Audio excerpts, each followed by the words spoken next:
நாங்கள் எல்லாம் பரம்பரையாக இஸ்லாத்தில் இருக்கிறோம் என்று பெருமை பேசுகிறோம். இப்படியான நிலையில் இருப்பதால் நமக்கு எந்த பெருமையும் இல்லை. இஸ்லாமின் இடத்தில் முழுமையாக வராத வரைக்கும் அதை பேசி புண்ணியம் இல்லை. நபிகள் நாயகம் ஸல்லல்லாஹு அலைஹி வஸல்லம் அவர்கள் காலத்தில் வாழ்ந்த ஏராளமான தோழர்கள் இஸ்லாத்திற்கு வருவதற்கு முன்பு இஸ்லாத்தை எதிர்த்தார்கள். இஸ்லாத்தை அழித்து விட வேண்டும் என்று திட்டம் தீட்டினார்கள். ஆனால் இஸ்லாத்தை ஏற்றதற்கு பின்பாக, இஸ்லாம் தனக்குள் வந்ததற்கு பின்பாக அந்த இஸ்லாமிய மார்க்கத்தில் பிடிப்போடு இருந்தார்கள். 5 வேளை தொழுகை கரெக்டா வந்துருவாங்க, தர்மம் கொடுத்துருவாங்க, விபச்சாரம் செய்யக்கூடாது, செய்யாமல் இருந்தார்கள், வட்டி தடை, மது தடை அனைத்தையும் ஏற்றார்கள். அப்படித்தான் வாழ்ந்து மரணித்தார்கள். சரி, ரைட், ரசூலுல்லாஹ் இருக்கிற வரைக்கும் இப்படி இருந்தாங்க, அதுக்கப்புறம் மாறிட்டாங்களா? இல்ல. நபிகள் நாயகம் ஸல்லல்லாஹு அலைஹி வஸல்லம் அவர்கள் எந்த வரையறைக்குள் வாழ வேண்டும் என்று கட்டளை போட்டார்களோ அந்த வரையறையை மீறி வாழவில்லை. இன்றைக்கு இருக்கிற நான் இந்த இஸ்லாமிய மார்க்கத்தில் பயணிக்கிறேன், இந்த இஸ்லாத்தில் நான் முழுமையாக இருக்கிறேன். எல்லா நபர்களுக்கும் இருக்கிற ஒரு யதார்த்த மனநிலை என்ன தெரியுமா? எந்த செயலையும் முழுமையாக செய்யும். அதான் மனுஷனுக்கு பிடிக்கும். முழுமையை விரும்புகிற மனிதன், அதற்காக பாடுபடுகிற மனிதன், தன்னையே தியாகம் செய்து உடலை வருத்திக் கொள்கிற மனிதன் ஏன் இஸ்லாமிய மார்க்கத்தில் முழுமையாக நுழைவதில்லை? யோசித்து பாருங்கள். இன்றைக்கு இருக்கிற பெரும்பான்மையான மனிதர்கள் வியாபாரத்தில் தான் இந்த இஸ்லாத்தை கோட்டை விடுகிறார்கள், திருமணத்தில் கோட்டை விடுகிறார்கள், இன்றைக்கு இருக்கிற கலாச்சார சூழலில் கோட்டை விடுகிறார்கள். இதுவெல்லாம் இஸ்லாமிய மார்க்கத்தை விட்டு வெளியேறி செல்கிறது. அல்லாஹ்வுடைய தூதர் சொன்னார்கள், யஅதி அலன்னாசி ஸமானுன், மக்களிடத்தில் ஒரு காலம் வரும். எப்படியான காலம் தெரியுமா? அவர்கள் பொருளீட்டுகிற அந்த பொருளாதாரம் அமினல் ஹலாலி அமினல் ஹராம், அது ஹலாலா ஹராமா என்று பார்க்க மாட்டார்கள். அப்படியான காலத்தை அடைவார்கள். அப்படியான காலத்தை இன்றைக்கு நாம் அடைந்திருக்கிறோம். அஸ்ஸலாமு அலைக்கும் வரஹ்மத்துல்லாஹி வபரகாத்துஹு. அன்பிற்குரிய எல்லாம் வல்ல ஏக இறைவனின் நல்லடியார்களே, இந்த உலகில் ஏராளமான படைப்புகள் இருந்தாலும் ஏனைய படைப்புகளை விட அல்லாஹ் ரப்புல் ஆலமீன் மனித சமுதாயத்தை ஒரு படி மேலாக உயர்த்தி வைத்திருப்பதை தன் திருமறை குர்ஆனிலே அல்லாஹ் சொல்லுகிற வசனத்தின் மூலம் அறிந்தோம். அல்லாஹ் தன் திருமறை குர்ஆனில் ஒற்றை வசனத்தில் சொல்லுகிறான், ஆதமுடைய சந்ததியினரை நாம் மேம்படுத்தி இருக்கிறோம், சங்கைப்படுத்தி இருக்கிறோம் என்று அல்லாஹ் ஆதம் நபியினுடைய உம்மத்தினரை, அவர்களுக்கு பின்னால் வருகிற சந்ததியினர் குறித்து அல்லாஹ் சொல்லுகிற வசனம் இது. இந்த உலகத்தில் எத்துணை பிரம்மாண்டமான படைப்புகள் இருந்தாலும் கூட அந்த படைப்புகளை மிகைக்கிற ஒரு படைப்பு என்றால் மனித சமுதாயம் தான். மற்ற படைப்புகளுக்கு கொடுக்கப்படாத ஒரு சிறப்பு, ஒரு அந்தஸ்து அல்லாஹ் மனிதர்களுக்கு பகுத்தறிவை கொடுத்து எதை செய்ய வேண்டும், எதை செய்யக்கூடாது, எது நமக்கு சரியானது, எது நமக்கு தீங்கை தரக்கூடியது என்று பகுத்தறிகிற அறிவின் மூலமாக மனிதர்களை ஒரு படி மேலாக உயர்த்தி வைத்திருக்கிறான். நாம் வாய் பிளந்து பார்க்கிற எத்தனையோ படைப்புகள் இருக்கத்தான் செய்கிறது உலகில். இதைவிட விலங்கினங்களில் சிறந்த படைப்பு என்று மனிதர்களுக்கு மத்தியில் பேசப்படுகிற சிங்கம் நமக்கு மத்தியில் வந்து நின்றால் அதனுடைய நிலையை நாம் எவ்வாறு பார்ப்போம், அதை எப்படி அணுகுவோம்? அப்போதும் மனிதர்களிடத்தில் ஒரு அச்சுறுத்தல் ஏற்படத்தான் செய்யும். அதனால் அது சிறந்த படைப்பாக மாறிவிடுமா என்றால் இல்லை. அப்ப படைப்புகளில் ஏராளமான படைப்புகள் இந்த உலகில் இருந்தாலும் கூட மற்ற படைப்புகளோடு ஒப்பிடுகிற பொழுது அல்லாஹ் மனித சமுதாயத்தை ஒரு படி மேலாக உயர்த்தி வைத்திருக்கிறான். ஏன் இப்படியான சிறப்பு? இப்படி சிறப்பு வழங்கப்பட்ட மனிதர்கள் எப்படி இந்த உலகத்தில் வாழுகிறார்கள்? ஏராளமான கொள்கைகள், கோட்பாடுகள், சித்தாந்தங்கள் என நிரம்பி கிடக்கிற இந்த உலகில் இஸ்லாம் எனும் தூய கொள்கையை என்னுடைய வாழ்வியல் நெறியாக ஏற்றிருக்கிறேன் என்று நாம் எல்லாம் அமர்ந்திருக்கிறோம். யாருக்கும் இதில் மாற்று கருத்து இல்லை. அல்லாஹ்வை வணங்குவதில் நமக்கு ஏதேனும் மாற்று கருத்து உண்டா? தூதரை பின்பற்றுவதில் சந்தேகம் உண்டா? ஒன்றுமில்லை. நாம் எல்லாம் அதை அப்படியே ஏற்றிருக்கிறோம். ஆனால் ஜும்மாவுடைய தினத்தில் இருக்கிற இஸ்லாமியர்கள், முஸ்லிம்கள் மற்ற தினங்களில் தன்னை இஸ்லாமியர்களாக, முஸ்லிம்களாக வெறும் வாயளவிலே அடையாளப்படுத்திக் கொள்கிறார்கள். இல்லைன்னு மறுக்க இயலுமா? இன்னைக்கு முஸ்லிம் ஜும்மாவுக்கு பாய் போயிடுவாரு, ஜும்மாவுக்கு கடை அடைச்சிருவாரு, எல்லாருக்கும் தெரியும். 12 மணி 1 மணிக்கு பாய் கரெக்டா போயிடுவாரு, ஜும்மா தொழுதுட்டு தான் கடையை திறப்பாரு. ஏன்? அவர்களுக்கு மத்தியில் நாம் இஸ்லாமியர்களாக பார்க்கப்படுகிறோம். உங்க தெருவில் எத்தனை இஸ்லாமியர்கள்? அங்க ஒரு பாய் வீடு, இங்கே ஒரு பாய் வீடு, இஸ்லாமியர்கள் என்று அவர்களுக்கு அடையாளப்படுத்தப்பட்டு விட்டோம். ஆனால் திருமறை குர்ஆன் சொல்லுகிற இஸ்லாமியர்கள் யார்? அல்லாஹ் ரப்புல் ஆலமீன் தன் திருமறை குர்ஆனில் சொல்லுகிற அற்புதமான ஒரு வசனம் அல் பக்ரா என்கின்ற அத்தியாயத்தில் பார்க்கலாம். 208வது வசனத்தில் அல்லாஹ் பேசுகிறான், யா அய்யுஹல்லதீன ஆமனு, இறை நம்பிக்கை கொண்டவர்களே, மூமின்களே, உதுகுலு ஃபி ஸில்மி காஃபா, இந்த இஸ்லாமிய மார்க்கத்தில் முழுமையாக நுழைந்து விடுங்கள். இந்த அறகுறை இருக்கக்கூடாது. அல்லாஹ்வுக்கு பிடிக்காது எதுன்னா கொஞ்சத்தை ஏத்துக்கிறோம், கொஞ்சத்தை ஏத்துக்கிற மாட்டோம். கொஞ்சத்தை ஏத்து கொஞ்சத்தை ஏற்காது யாருடைய வேலை தெரியுமா? குஃப்ரியத்தில் இருக்கிற யூதர்களுடைய வேலை. அவன் தான் என்ன செய்வான்னா, நாங்கள் கொஞ்சத்தை ஏத்துக்கிறோம், கொஞ்சத்தை மறுப்போம். குர்ஆனில் அல்லாஹ் சொல்லுகிற இரண்டே கொள்கை, இரண்டே மதம் தான். ஒன்று இஸ்லாம், இன்னொன்று குஃப்ரியத்து. குஃப்ரியத்துக்கு கீழே நீங்க எத்தனை பிரிவுகளை வைத்தாலும் பிரச்சனை இல்லை. அல்லாஹ்வின் பார்வையில் ரெண்டு தான், ஒன்று இஸ்லாம், மற்றொன்று குஃப்ரியத்து. குஃப்ரியத்திற்கு கீழாக இருக்கிறது தான் மற்ற கொள்கைகள். நாங்கள் இருப்பதுதான் சத்தியம், சிலை வழிபாடுதான் சரி என்று சொல்பவர்கள் அவர்களை விமர்சிக்கவில்லை. அல்லாஹ்வின் பார்வையில் எது மார்க்கம்? இன்ன தீன இன்தல்லாஹில் இஸ்லாம். அல்லாஹ்விடத்தில் மார்க்கம் என்று ஒன்று இருக்கும் என்றால் அது இஸ்லாம் மட்டும்தான்.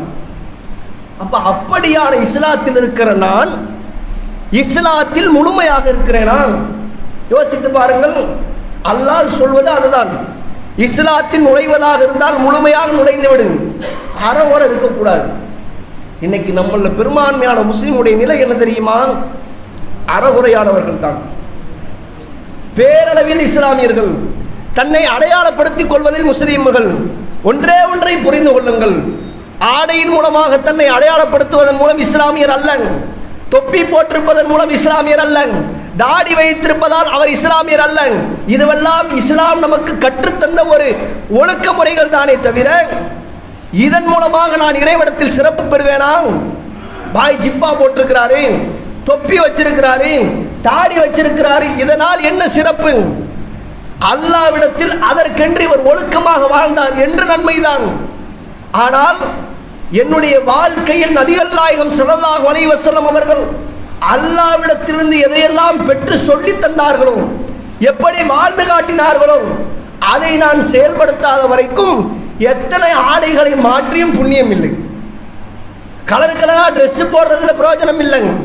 எப்போது அதுவெல்லாம் எனக்கு பயன் தரும் என்றால் என்னுடைய வாழ்க்கையில் இஸ்லாம் கரெக்டா வரணும். உதாரணத்திற்கு ஒரு மாற்று மதத்தில் இருக்கிறார் ஒருவர், அல்லாஹ்வை ஏற்கல, அல்லாஹ்வை நம்பிக்கை கொள்ளல, அல்லாஹ் என்றால் யார் என்றே தெரியாதவர். இப்படி இருக்கிற ஒருவர் 1000 கோடியை தர்மம் செய்கிறார். வராளுக்கெல்லாம் சாப்பாடு போடுறாரு, பள்ளிவாசல் கட்டுமானத்துக்கு அள்ளி கொடுக்கிறாரு, வெள்ள நிவாரண பணிக்கு கொடுக்கிறாரு, எண்ணற்ற பணிகளுக்கு மனிதநேயத்திற்காக உதவுகிறார். அதனால சொர்க்கம் போயிருவாரா? அவர் சொர்க்கத்திற்குரியவர் என்று சொல்ல இயலுமா? வாய்ப்பில்லை. எத்தனை கோடிகளை அவர் கொடுத்தாலும் சரி, இஸ்லாம் இல்லை அவர்கிட்ட. அவர் நம்பிக்கை கொள்ளல. நம்பிக்கை கொள்ளலன்னா எதை செய்தாலும் அல்லாஹ் தூக்கி எறிஞ்சிருவான். நம்பிக்கை இருக்குதான், என் நம்பினியா முதல்ல. நம்பிக்கையினுடைய வெளிப்பாடுதான் மற்ற செயல்பாடுகள். இன்றைக்கு இருக்கிற நாம் அல்லாஹ்வை நம்பி இருக்கிறோம், செயல்பாடு இல்லை. நாம் எல்லாம் நம்பிக்கை கொண்டவர்களாகத்தான் இருக்கிறோம், மாற்று கருத்து இல்லை. நம்பிக்கை இல்லாதவர்களிடத்தில் செயல்பாடுகளை பாருங்கள், ஒப்பிட்டு பாருங்கள். குறை இருக்கிறதா? நெடுதூரம் நடந்து செல்கிறார்கள், முட்டி போட்ட வண்ணம் செல்கிறார்கள், உருண்டு பயணிக்கிறார்கள். இதனால் ஏதேனும் புண்ணியம் உண்டா? அவர்கள் புண்ணியமாக கருதுகிறார்கள். அது அவருடைய நம்பிக்கை. இஸ்லாம் இப்படி சிரமப்படுத்த சொன்னதால் இஸ்லாமிய மார்க்கத்தில் இப்படியான சிரமம் ஏதும் உண்டா? நீங்க எல்லாம் தொழுகணும்னா வரும்போதே அங்கிருந்து முட்டி போட்டு வாங்க, எல்லாம் உருண்டு பெறலே, காட்டி தரல. அழகான வழிமுறையை சொன்ன மார்க்கம் இஸ்லாம். அப்படியான மார்க்கத்திலிருந்து கொண்டு வணக்க வழிபாடு செய்ய இயலல, என்னால் தொழ முடியல, இஸ்லாத்தில் முழுமையாக பயணிக்க முடியவில்லை. இஸ்லாம் என்ன சொல்லிவிட்டது? கொஞ்சம் யோசிச்சு பாருங்க. இஸ்லாமிய மார்க்கத்தில் சொல்லப்பட்டிருக்கிற சட்டத்திட்டம் என்ன? ஒரு பக்கத்தில் எழுதி முடிச்சிடலாம். வட்டி வாங்காதீர்கள், விபச்சாரம் செய்யாதீர்கள், பொய் பேசாதீர்கள், அவதூறு சொல்லாதீர்கள், அனாதையின் சொத்தை அபகரிக்காதீர்கள். இப்படி அல்லாஹ் ஒரு பட்டியல் போட்டு இதெல்லாம் செய்யாதங்கிறான். பெரும்பான்மையானவர்கள் அதை விட்டு தவிர்த்துதான் இருக்கிறோம். ஆனால் இன்னும் சிலர் இஸ்லாத்தில் இருந்ததற்கு பின்பாகவும் நாங்கள் எல்லாம் பரம்பரையாக இஸ்லாத்தில் இருக்கிறோம் என்று பெருமை பேசுகிறோம். இப்படியான நிலையில் இருப்பதால் நமக்கு எந்த பெருமையும் இல்லை. இஸ்லாம் என்னிடத்தில் முழுமையாக வராத வரைக்கும் அதை பேசி புண்ணியம் இல்லை.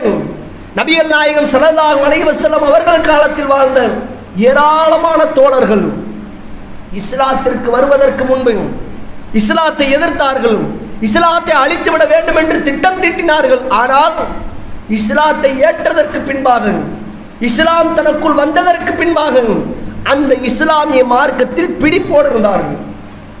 தோழர்கள் 5 வேளை தொழுகை கரெக்டாக வந்துருவாங்க, தர்மம் கொடுக்கணும் கொடுத்துருவாங்க, விபச்சாரம் செய்யக்கூடாது செய்யாமல் இருந்தார்கள், வட்டி தடை மது தடை அனைத்தையும் ஏற்றார்கள். அப்படித்தான் வாழ்ந்து மரணித்தார்கள். சரி ரைட், ரசூலுல்லாஹ் இருக்கிற வரைக்கும் இப்படி இருந்தாங்க, அதுக்கப்புறம் மாறிட்டாங்களா? இல்லை. நபிகள் நாயகம் ஸல்லல்லாஹு அலைஹி வஸல்லம் அவர்கள் எந்த வரையறைக்குள் வாழ வேண்டும் என்று கட்டளை போட்டார்களோ அந்த வரையறையை மீறி வாழவில்லை. யோசித்து பாருங்கள், இன்றைக்கு இருக்கிற நான் இந்த இஸ்லாமிய மார்க்கத்தில் பயணிக்கிறேன், இந்த இஸ்லாத்தில் நான் முழுமையாக இருக்கிறேனா? எல்லா நபர்களுக்கும் இருக்கிற ஒரு யதார்த்த மனநிலை என்ன தெரியுமா? எந்த செயலையும் முழுமையாக செய்யும், அதான் மனுஷனுக்கு பிடிக்கும். உதாரணத்துக்கு சாப்பிட்டுக்கிட்டு இருக்கிறோம், நல்ல சாப்பாடு சும்மா முடிஞ்சு பிரியாணி வச்சிருக்கிறாங்க, பாதி சாப்பிட்டு எந்திரிச்சு போயிடுவோமா? சாப்பிட்டு முடிச்சா சாப்பிட்டு போங்க. இப்போ மற்ற விஷயங்களில் முழுமையை விரும்புகிற மனிதன், அதற்காக பாடுபடுகிற மனிதன், தன்னையே தியாகம் செய்து உடலை வருத்தி கொள்கிற மனிதன் ஏன் இஸ்லாமிய மார்க்கத்தில் முழுமையாக நுழைவதில்லை? யோசித்து பாருங்கள். இன்றைக்கு இருக்கிற பெரும்பான்மையான மனிதர்கள் வியாபாரத்தில் தான் இந்த இஸ்லாத்தை கோட்டை விடுகிறார்கள், திருமணத்தில் கோட்டை விடுகிறார்கள், இன்றைக்கு இருக்கிற கலாச்சார சூழலில் கோட்டை விடுகிறார்கள். இதுவெல்லாம் இஸ்லாமிய மார்க்கத்தை விட்டு வெளியேறி செல்கிறது. அல்லாஹ்வுடைய தூதர் சொன்னார்கள், யஅதி அலன்னாசி ஸமானுன், மக்களிடத்தில் ஒரு காலம் வரும். எப்படியான காலம் தெரியுமா? அவர்கள் பொருளீட்டுகிற அந்த பொருளாதாரம் அமினல் ஹலாலி அமினல் ஹராம், அது ஹலாலா ஹராமா என்று பார்க்க மாட்டார்கள். அப்படியான காலத்தை அடைவார்கள். யார்? மக்கள், இஸ்லாமியர்கள், மற்றவர்கள். அப்படியான காலத்தை இன்றைக்கு நாம் அடைந்திருக்கிறோம். நம்முடைய மக்களில் பெரும்பான்மையானவர்கள் பொருளீட்டுகிற முறை எப்படி, பொருளாதாரத்தை சேர்க்கிற முறை எப்படி, அதை யோசித்தது உண்டா? இஸ்லாமிய வரையறைக்குள் நின்றுதான் நான் பொருளாதாரத்தை சம்பாதிக்கிறேனா? சொல்ல முடியல. வாயத்திறந்தாலே போய் பாய் நல்லா இருக்கும் பாய், இந்த மாதிரி பொருளை எங்கேயாவது காட்ட முடியுமா? அப்படிலாம் வசனம் பேசுவார். வாங்கிட்டு போய் அரை மணி நேரத்தில் புஷ்ஷுன்னு போயிடும். தேடி போனால் நான் கொடுத்தது நல்லது தான், நீங்க உங்க வீட்டில் அப்படி இப்படி என்னென்னமா பேசுறாங்க. யார்? நம் இஸ்லாமிய சகோதரன். காசு வாங்கும் போது அவ்வளவு ரசனையா பேசுவாரு. 1ஆம் தேதி ஆகிட்டா கரெக்டா கொடுப்பேன்னு. ஜனவரி முடிஞ்சு பிப்ரவரி முடிஞ்சு மார்ச்சுக்கு தான் ஆளை பார்க்க முடியுது. அப்ப கூட என்ன, இன்னும் 2 மாசம் அவகாசம், ரொம்ப சிரமத்தில் இருக்கிறேன், அப்படியாகும் இப்படியாகும். இருக்குதா இல்லையா? பொருளாதாரத்தை சம்பாதிக்கிற போது மனிதன் பேசுகிற வார்த்தைகள் எப்படி, ஹராமா ஹலாலா என்று யோசிப்பதில்லை. அந்த காலம் நம்மிடத்தில் வந்துவிட்டதா இல்லையா? அதே போன்று இன்றைக்கு இருக்கிற இஸ்லாமிய திருமணங்கள் எப்படியான திருமணம் சொல்லித் தெரிய வேண்டிய தேவையில்லை. இன்றைக்கு இருக்கிற முகநூல்கள் நமக்கு அதை பாடமாக சமர்ப்பிக்கிறது. ஏராளமான திருமணங்கள் நம் ஊர்களிலும் சரி, மற்ற கடற்கரை ஓரங்களில் இருக்கிற அந்த பகுதிகளிலும் சரி, திருமணம் எப்படி நடக்குது? அந்நிய ஆணும் அந்நிய பெண்ணும் பார்த்து கொள்ளக்கூடாது என்று இஸ்லாத்தில் தடை இருந்தாலும் கூட திருமணத்தில் இஸ்லாமிய வரையறைகள் மீறப்படுகிறது. கொஞ்சம் யோசித்து பாருங்க. 21, 22 வயசு வரைக்கும் பெண் பிள்ளையை பொத்தி வளர்க்கிறார் வாப்பா உம்மா. எல்லாரும் நோஸ் பீஸ் நிக்காப்லாம் போடுறாங்க, முகத்திரையை போட்டு 22 வயசு வரை வளர்த்தாச்சு. 22 வயசுக்கு அப்புறம் பிள்ளையை திருமணம் முடிச்சு கொடுக்குறாரு. எப்படி? எல்லாத்தையும் கலட்டியாச்சு. திருமண மண்டபத்தில் பிள்ளை நிற்குது, போட்டோ பிடிக்கிறதுக்கு ஆள் நிற்குது, ஃப்ரெண்ட்ஸ் எல்லாம் ஏறி போட்டோ பிடிச்சி வாட்ஸ்அப்பில் ஸ்டேட்டஸ் போடுறாங்க. 22 வருஷம் மூடி வச்சதை உடைச்சிட்டீங்களா? என்ன திருமணம் இது? எப்படியான ஒரு சூழல்? இதை என்றைக்காவது யோசித்தது உண்டாங்க? கலாச்சாரம், மக்கள் இப்படித்தானே இருக்கிறாங்க, சமூகம் இப்படித்தான, சமூகத்தோடு ஒப்பிட்டு சென்று விடுவோம். இன்றைக்கும் இருக்கிறதா இல்லையா? கொஞ்சம் யோசியுங்கள். நாம் எப்படி இருக்கிறோம்? வணக்கத்திற்குரியவன் அல்லாஹ் ஒருவன் தான் என்று தெரிந்தும் கூட இந்த கொள்கையை விட்டுட்டு போய் நிற்கிறோமே, இஸ்லாத்தை விட்டு வெளியேறி நிற்கிறோமே. சமீபத்தில் நடந்த ஜனவரி 1ஆம் தேதி புது வருட பிறப்பு, நம்ம எத்தனை பேர் நியூ இயர் ஸ்டேட்டஸ் போட்டோம், புது வருடத்தை வரவேற்கிறோம். இதில் பெருமை வேறு. இன்னும் ஒரு வாரம் கழிச்சு பொங்கல் வர இருக்கிறது, சமத்துவ பொங்கல். இஸ்லாத்திற்கும் இதற்கும் என்ன சம்பந்தம்? இஸ்லாம் இதையெல்லாம் ஆதரிக்கிறதா? கிடையாது. அல்லாஹ்வுடைய தூதர் சொன்னார்கள், அல்லாஹ் ரப்புல் ஆலமீன் சொல்லுகிறான், அத்தியுல்லாஹ் வ அத்தியுர் ரசூல், அல்லாஹ்வுக்கும் அல்லாஹ்வுடைய தூதருக்கும் கட்டுப்படுங்கள். வலா துபத்திலு அமாலக்கும், உங்களுடைய அமல்களை செயல்களை பாழாக்கி விடாதீர்கள். அல்லாஹ் தூதர் கட்டுப்பட்டு போங்க, மாறு செய்யாதீங்க, வரையறை மீறி செல்லாதீர்கள். அப்படி சென்றால் உங்களுடைய அமல்கள் எல்லாம் அழிந்து நாசமாகி போகும், பால்படுத்தி விடுவீர்கள். ஏன் இந்த நிலை? ஏன் இதை சொல்ல வேண்டிய சூழல்? இன்றைக்கு இருக்கிற இஸ்லாமியர்களின் பெரும்பான்மையானவருடைய நிலை இப்படித்தான் இருக்கிறது. தனக்கு ஒரு சூழல் வந்தால் அதை ஏற்றுக்கொள்வார்கள், இல்லை என்றால் அதை மறுத்துவிட்டு செல்வார்கள். இஸ்லாத்தில் ஹஜ் பெருநாள், நோம்பு பெருநாள், ஜும்மா தொழுகை மட்டும்தானா? அதான் இஸ்லாத்தினுடைய அடையாளமா? அதைத்தான் நாம் செய்ய வேண்டுமா? வருஷத்துக்கு 2 பெருநாள் தொழுதா போதும், மாசத்துக்கு 4 ஜும்மா தொழுதா போதும், நாம் இஸ்லாமியர் என்ற வரையறைக்குள் வந்துவிட்டோம். அப்படியா? ஐவேளை தொழுகையை தொழுவது யார்? அதை எப்போது நிறைவேற்ற போகிறோம்? அதுவும் இஸ்லாத்தில் உள்ள ஒரு காரியம் தானே. நம்முடைய நிலையை யோசித்து பாருங்கள். பிறரை ஒப்பிட்டு மற்ற விஷயங்களில் பேசி நம்மை நாமே அழித்துக் கொள்கிறோம். பொருளாதாரத்தில் பார்க்கிறோம், உலக விஷயத்தில் பார்க்கிறோம், ஆனால் மார்க்கம் சார்ந்த விஷயத்தில் பார்க்க மாட்டேன்கிறோம். அல்லாஹ்வுடைய தூதர் நபிகள் நாயகம் ஸல்லல்லாஹு அலைஹி வஸல்லம் அவர்கள் இந்த இஸ்லாமிய மார்க்கத்தை என்றைக்கு ஏற்றுக்கொண்டு பிரச்சாரம் செய்தார்களோ, இஸ்லாத்தை ஏற்றுக்கொண்டோம் என்ற காரணத்திற்காக பிள்ளையை விட்டு வந்தார்கள், மனைவி மக்களை விட்டு விட்டார்கள், தான் சேர்த்து வைத்திருந்த பொருளாதாரத்தை விட்டு விட்டார்கள். ஏன்? அல்லாஹ்வுடைய பாதைக்கு வந்துட்டோம், இது சத்தியம் என்று தெரிந்து விட்டது, இஸ்லாத்தை ஏற்றுவிட்டோம், அதனால் இதை விட்டு விட்டோம். ஒரே ஒரு உதாரணம், மது ஆரம்ப கால தொழுகைக்கு குடிச்சிட்டு வரலாம், ஆரம்ப காலத்தில், இப்ப சொல்லல, படிப்படியாக தடை செய்யப்படுகிறது. அல்லாஹ் ரப்புல் ஆலமீன் இறுதியாக ஒட்டுமொத்த மதுவையும் ஹராம் என்று அறிவிக்கிறான். மக்களுக்கு இந்த வசனத்தை ஓதி காட்டுகிறார்கள் அல்லாஹ்வுடைய தூதர். வசனம் ஓதி காட்டப்பட்ட போது அல்லாஹ்வுடைய தூதர் சொல்லிவிட்டார்கள் என்ற ஒற்றை காரணத்திற்காக, இஸ்லாம் இதை வேறறுக்கிறது என்ற ஒரே ஒரு காரணத்திற்காக சேர்த்து வைத்த எனும், இதை செய்யக்கூடாது, செய்தால் அல்லாஹ்விடத்தில் பாவிகள் என்று அறிவிக்கப்படுகிறது. இதை செய்ய மாட்டேன் என்று பயந்து நடுங்கினார்களே, துடிதுடித்து போனார்களே, இனி என்னுடைய வாழ்க்கையில் இது வந்துவிடாது என்று அஞ்சினார்களே. உடனே திருந்த இயலாதுதான், உடனே செய்ய முடியாதுதான். படிப்படியாக இஸ்லாம் அதற்கான வாய்ப்புகளை கொடுக்கிறதே. தொழுகே போகாத ஆளு, தொழுகண்டா என்னன்னே தெரியாது, முகமது நபி யாருன்னே தெரியாது, ஆனால் பாருங்கள், கடந்த 2023 ஏராளமான பிரபலங்கள் இஸ்லாத்தை நோக்கி வந்தார்கள். சொன்ன காரணங்கள் என்ன? இது மாதிரியான ஒரு மார்க்கத்தை எங்கும் பார்க்க முடியவில்லை. இஸ்லாத்தில் அனைத்திற்கும் தீர்வு இருந்தது. இஸ்லாமினுடைய வாழ்க்கையை புரட்டி போட்டது. பேசுபவர் யாரும் பரம்பரை இஸ்லாமியர் அல்ல, தலைமுறை இஸ்லாமியர் அல்ல, புதிதாக திருமறை குர்ஆனை எடுத்து படித்தவர். அவர் பேசுகிற வார்த்தை இஸ்லாத்த மாதிரி ஒண்ணு இல்லைங்க.